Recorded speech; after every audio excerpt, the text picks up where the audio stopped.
Hi, I'm editor Bob Garrison with another video related to prepared foods' 6 power trends.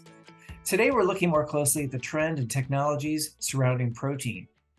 Joining me is Luann Williams, co-founder and Global Insights Director at Innova Market Insights, a global firm with expertise in consumer insights, new product tracking, and trends.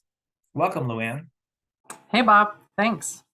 Hey, so today we want to focus on Innova's exclusive information as well as your insight. So when it comes to data, what do new products and consumer surveys tell you about consumer efforts and intentions around protein?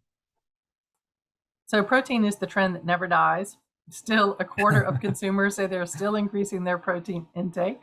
Again, we know this is a difficult period right now because the cost of protein is very high, right? So, but still, consumers are massively interested in it.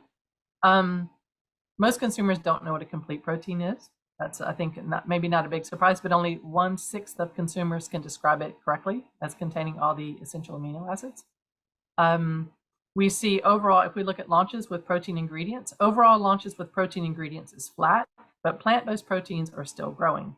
So, and I know we don't want to just talk about plant proteins, but I think what's interesting here is that, and again, for those of you who've seen me talk on this, the Beyond Meat stock price is not the only indicator we should be looking at. We are at the beginning of the beginning of the beginning for plant protein and for plant-based and so on. So that's something to keep in mind. If we look at protein ingredients, pea is the fastest growing. Whey protein is the most frequently used dairy protein in the US, but launch counts are kind of flat to declining. Yeah, so that's the main thing, but still a quarter of consumers still really interested in protein, eating more of it. So that's the biggest current data point. And so we're at the beginning of this year.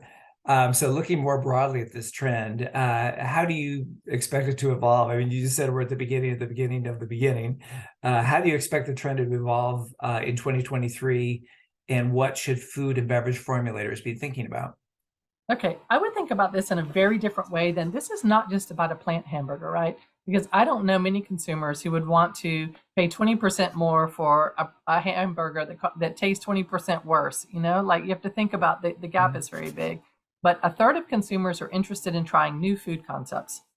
So I always put, and I ask our analyst team all the time, I said, like, if we were starting a food company, or we investing in this space, what would we do? So I can tell you what I would do. When you eat something plant-based at a restaurant, it tastes delicious because they put sauce on it. They found the perfect pairing between, you know, if it's a hamburger, between bun and sauce and toppings and so on. But I would do things like plant-based bolognese sauce, you know, egg salad, tuna salad, whatever, but with a meat alternative in there. Ethnic foods, curry, you know, plant-based curries. I think if you want to learn about plant-based, go to India. It's the most amazing place in the world to eat vegetables because they're seasoned.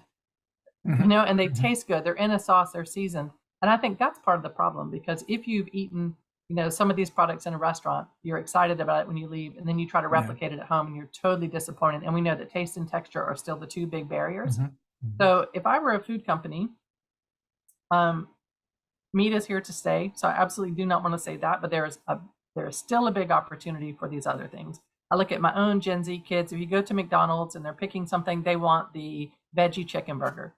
Tastes great. They're super, you know, they tick their environmental credentials and so on because it's seasoned and so on. So I would say big opportunity, I still think, for restaurants. But again, price is still an issue. We're not at price parity, but again, we're at the beginning of the beginning, but it will come. But make it taste good. Just make it taste good and stop thinking about it just having to be a burger. Look at other formats. Look at meatballs and spaghetti sauce. Look at other things that you know, every consumer can make a good hot dog with mustard and mayonnaise and relish and so on. So I think that's part of the solution here. Yeah. Well said. It'll be fascinating to watch how this year plays out.